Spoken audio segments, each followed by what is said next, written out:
guys. I should have done this earlier, but my eyebrows are still healing, and as you can see, like, it looks like there's certain gaps over here, and that's because the scabs are falling off.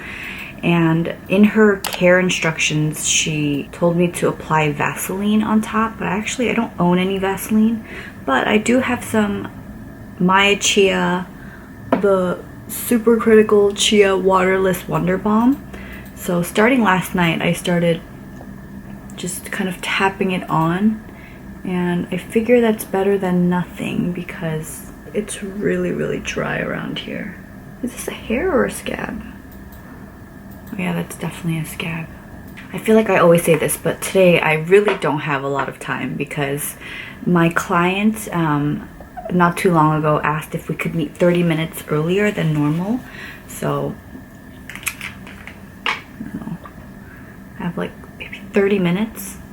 And I say that and it seems like plenty of time, but sometimes like morning chats, it takes anywhere from like 30 to like an hour and a half to film. It really depends. So maybe when you watch it, for you, it won't feel rushed at all. And I hope that's the case. So there are two things that I really wanted to discuss today if I don't get to anything else. One of them is a podcast that I wanted to recommend to you. A podcast and then a blog. So a few days ago, many of you guys know that Brandon's really into Tim Ferriss. He told me about an episode that Tim Ferriss did recently with Mr. Money Mustache. I forget his real name. It's Pete something. So his real name is Pete Adney, and I'll just read a little bit about who he is. It says, Mr. Money Mustache grew up in Canada in a family of mostly eccentric musicians. He worked in various tech companies before retiring at age 30. Pete, his wife, and their now 11-year-old son live near Boulder, Colorado, and have not had real jobs since 2005. This begs the question of how, in essence, they accomplished this early retirement by optimizing all aspects of their lifestyle for maximum fun at minimal expense, and by using basic index fund investing. Their average annual expenses total a mere $25,000 to $27,000, and they do not feel in want of anything. So that's just a little blurb that Tim Ferriss has in this episode with Mr. Money Mustache. And the reason I decided to listen to this episode, and not because I found that blurb particularly interesting. I mean, it was a little interesting, but Brandon came home and, shared that he just listened to this interview, and this guy seems like he's really into minimalism or living very minimally, but he also is like a financial guru in a way. So his expertise is in finance, and how he related to me is like Mr. Money Mustache sounds like someone that both Brandon and I can get on board with, because he's really into the finances and the whole expense, breaking down the expenses and things like that. So it's a bit more of like that, how would I say it, not logical approach, but yeah, that calculated approach versus just like a Marie Kondo, just touching things and getting rid of things that don't bring you joy, where that's more, I guess, emotional. So anyway, he told me to check out this podcast episode. So I started listening to this episode on my drive to work someday last week, and I really enjoyed this episode. And Tim Ferriss, he's just always such a great interviewer, but what I liked about Mr. Money Mustache, or Pete, is that he just seemed really down to earth and well spoken, and he was fun to listen to. So I actually didn't even finish the podcast episode, but then I knew I wanted to check out his blog, because Brandon also told me that I should look into it. When I first went onto his blog, it wasn't like the most aesthetically pleasing. Like, in fact, it kind of looked like there was a lot going on. Like, the text looked really small. I was looking on it from my phone, and it seemed like there were ads, but I don't think that they're ads. I can't remember exactly what's on his page, but it's not like this beautiful, very clean. I like a very, very minimal layout. When I go into a website, that's what really draws me in. And this was not the case with his blog. But yeah, they're not ads, but here's like an example of what I mean. You know what I mean? It kind of looks very old school in a way. There's a lot going on. And I just thought, oh my gosh, I hope this guy has some sort of a like a start here kind of page, especially if you're new to the blog, because apparently his hardcore readers, like he's basically the equivalent of a cult leader. Like that's how strong his following is, because his advice is really, really sound, and he's helped a lot of people reach financial freedom. Thankfully, right on top next to his logo, it says start here. So that's where I would actually recommend you start. And I would actually recommend you listen to the podcast episode first. I'll link it down below. And then if it sounds like something that would interest you, I would suggest you to go to his website and then click the start here. And even within that first blog post, that's where I started. What I liked about his start page is that even in this one post, I think he defined it as, consider this as a permanent hello from me. And he just has so many links linked within this article. So basically he says, if there's too much to read here, start with this. Like, make sure you get rid of your debt emergency. Like, you should really treat your debt as an emergency. And then live close to work, move to another city. And he has all of these things hyperlinked. So you can actually go ahead, right click it, and then open it up in a new tab. And that way you won't lose your space here, but then you can kind of go and get a feel of what it is that he's discussing. And that's sort of how I started. And so after I read the start page and I read some of his other little pieces of advice, I went back to his homepage because I didn't know where to go from there.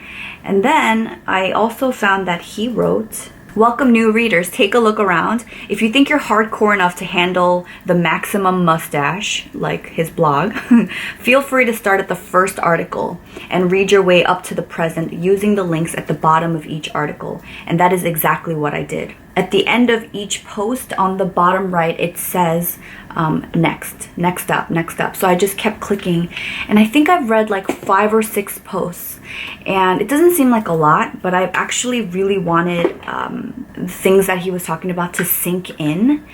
And the reason I'm sharing it today and I'm so excited about it is because it's something that both Brandon and I can really get on board with, in terms of, the only thing that he tells you to do drastically is to get rid of your debt, which we don't have. Like, Brandon and I don't believe in debt. And the other thing is to really sacrifice convenience, because that's our biggest problem. It's in one of his posts, he says an example of like, oh, you look in your fridge and you think, okay, there's nothing in there, so we should go out to eat. Like, that's always the case with us.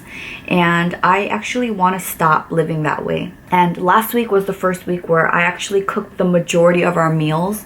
And I know this might sound really, really strange to you, but if there's one thing in life, one of the things in life that I do not enjoy, that's cooking.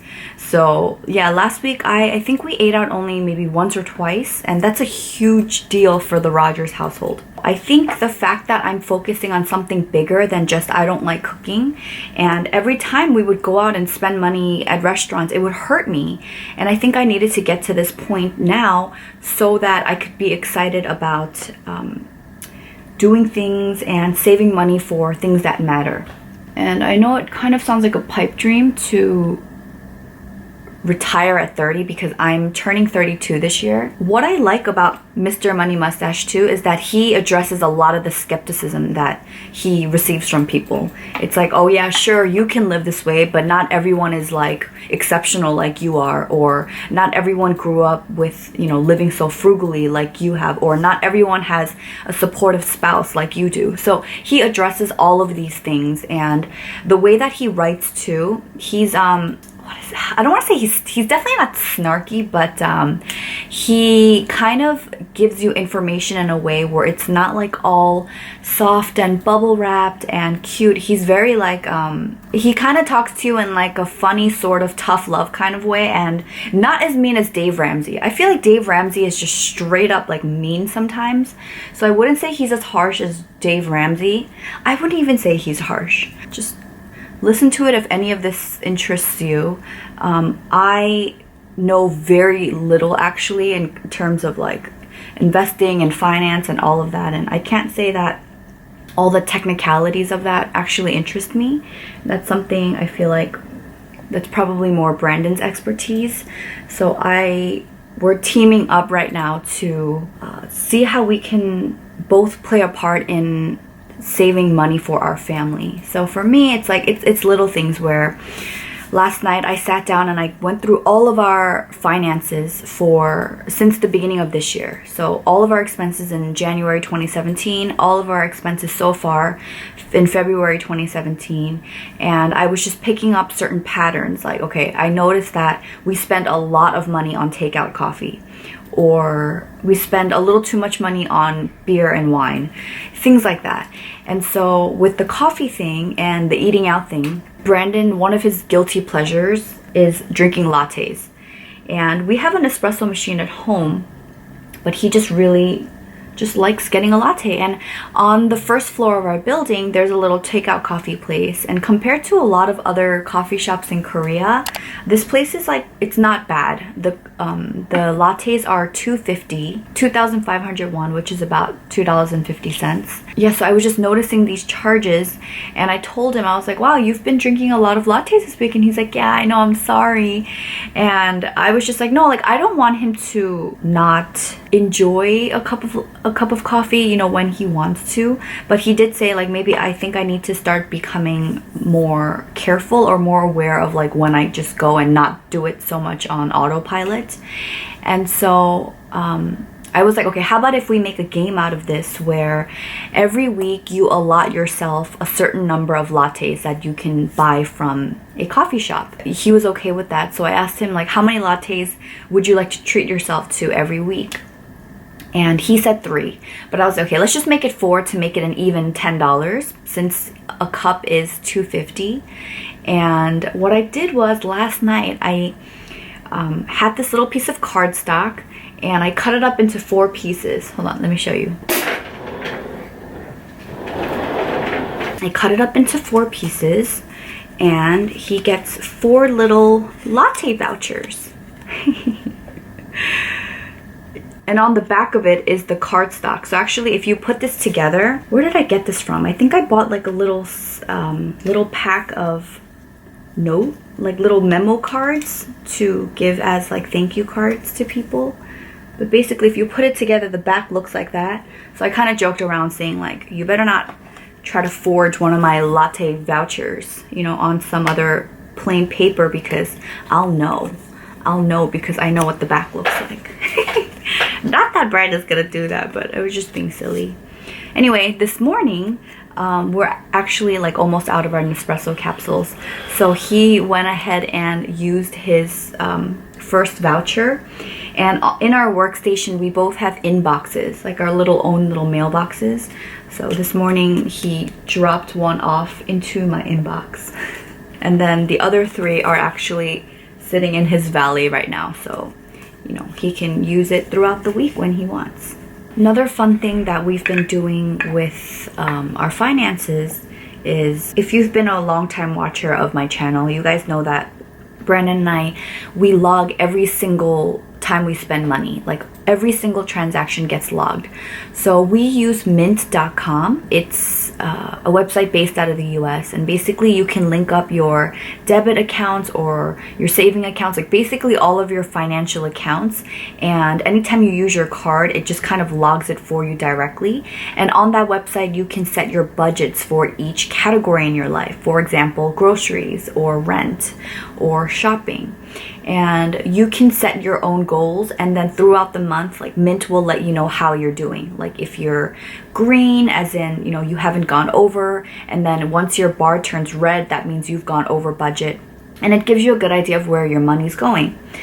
So the thing with us is we do have US bank accounts. We're in Korea, right?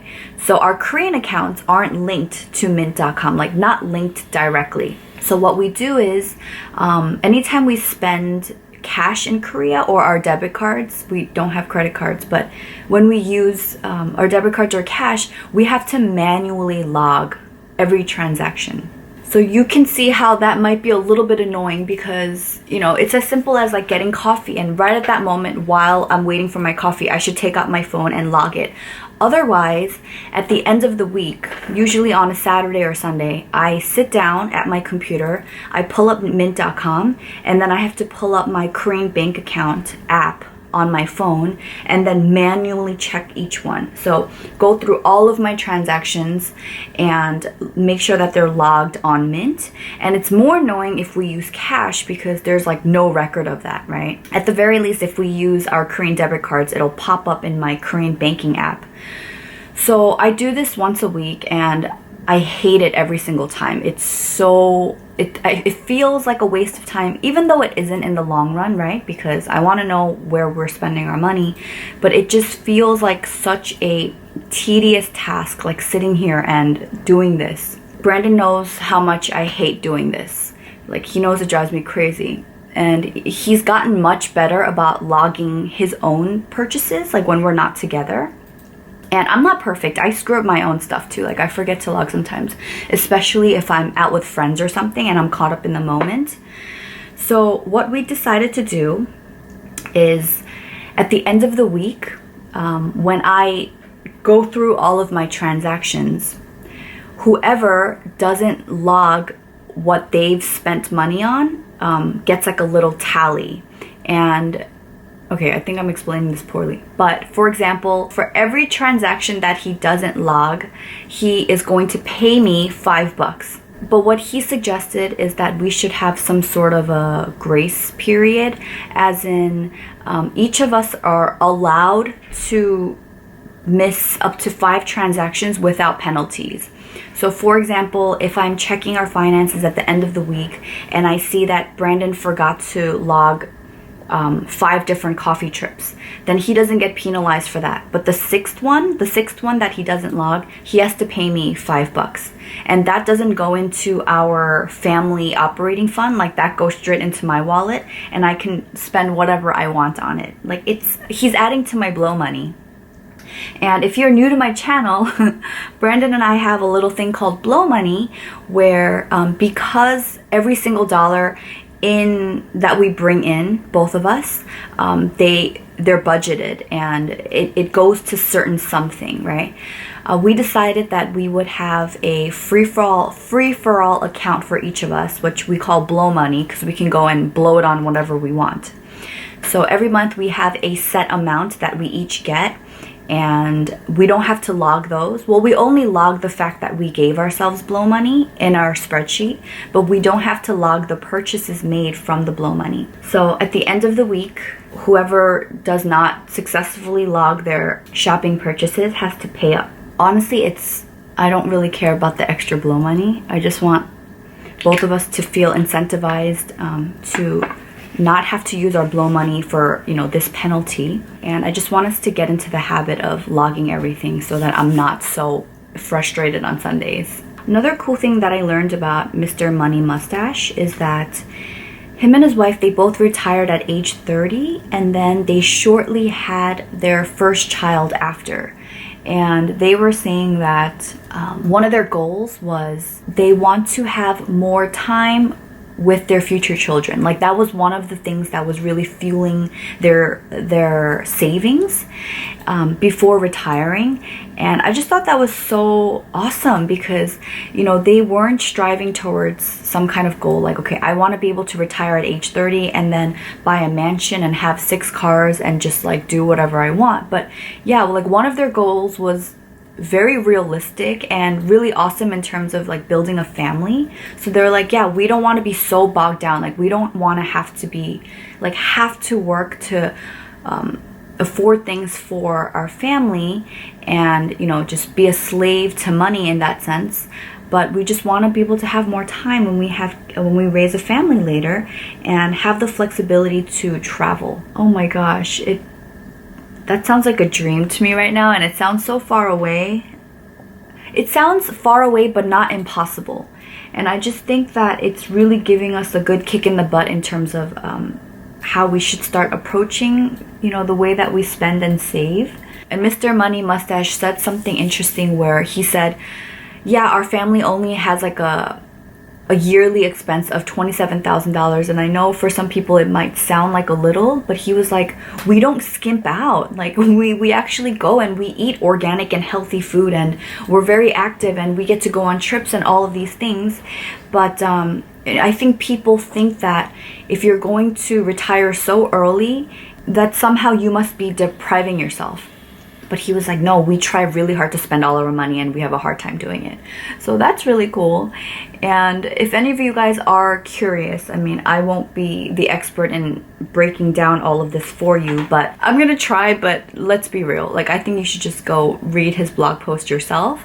But he said something along the lines of, even though him and his wife are retired, they have like fun, low stress, like passion jobs on the side, and that brings in like $10,000 a year, which isn't much at all compared to, you know, having a full-time job. And the rest of the money, so the rest of the $15,000 or $17,000 of their yearly expenses, it's just interest coming in from his index fund. So basically he's making all this money off the interest from all the money that he saved prior to retirement. Hi guys, so earlier when I was filming, I got interrupted twice because we had some deliveries come in for groceries and coffee. And then I sat back down and I was going to start talking to you again until I looked at the clock and it was 11:25 and I had to go meet my clients at 11:30. So that is why it's actually about 2 hours later and I'm back here. And I think I was talking about Mr. Money Mustache before I left, and what I wanted to ask was if you guys are familiar with his blog, or if you've been reading his stuff for a while and you've tried to apply some of his principles in your life. I'd love to hear about that from you. And the other thing that I wanted to tell you about, is someone that I recently found on Instagram that I really enjoyed following. I follow a few bullet journal accounts on Instagram, and one of them featured her. You guys might already know her because she has quite a following on Instagram already. Her name is Amy Tangerine. Yeah, she has like 90,000 followers. She launched a book. I'm not familiar with her, but she also has a YouTube channel. And yesterday I was... what was I looking for? I saw a spread of hers on Instagram, like one of her bullet journal spreads, and I really liked it. So I wanted to go check out her YouTube channel. And I really enjoyed watching her setup video. So I will leave that down below if you guys want more bullet journal inspiration. And there was another video that I really enjoyed of hers. She was just showing how she does lettering stuff on her iPad Pro, and she uses the program Procreate. And I know Claire also made a video of how she does like the text and stuff, how she designs that on her iPad using the same app.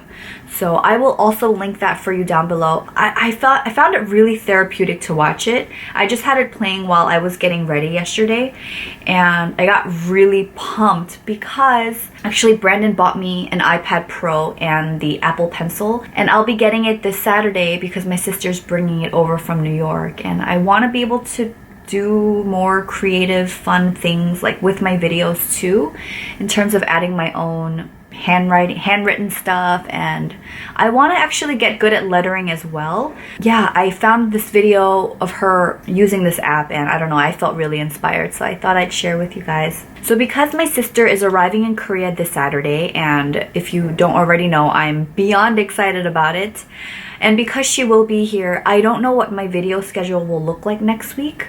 I'm hoping that at least I'll be able to get one video up, but I definitely plan to send a newsletter out before this month ends. So that's what, February 28th. So if you're interested in hearing updates from me, I will leave a link down below for you to sign up for my newsletter, and hopefully I'll be able to maybe even get that out before the 28th. But yeah, at the very least, if you guys don't see me in some videos next week, I'll have that. I'm gonna go feed myself and I'm gonna head over to job number 2. So I will see you guys later. Thanks so much for watching and have a great week. Bye!